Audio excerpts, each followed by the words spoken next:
আজকে করব আম মাখা।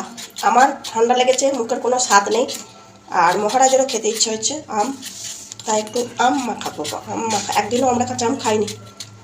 আমাদের শিবের মাথায় জল না দিলে, নীলের দিন ঠাকুরের মাথায় জল না দিয়ে আমরা আম খাই না, সেই জন্যে খাইনি এখনও।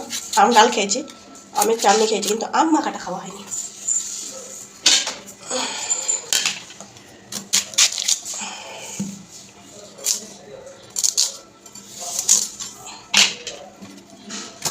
আম মাখাটা করার পর জিভে জল আর ধরে রাখতে পারছি না, কিন্তু মহারাজকে না বলে খেতে পারছি না। মহারাজকে মানে জিজ্ঞেস করবো যে ঝাল, মহারাজকে দেবো ঝাল কেমন হয়েছে, না দেখে দিলে কপালে কষ্ট আছে। দারুণ হয়েছে, ঝাল মিষ্টি নুন, মুখটা ছেড়ে গেল, শরীর খারাপ।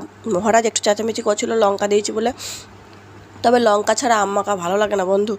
একটু বিট নুন দিয়েছি, একটু লঙ্কা, একটা কাঁচা লঙ্কা, একটা মিষ্টি, আর দারুণ দারুণ দারুণ হয়েছে।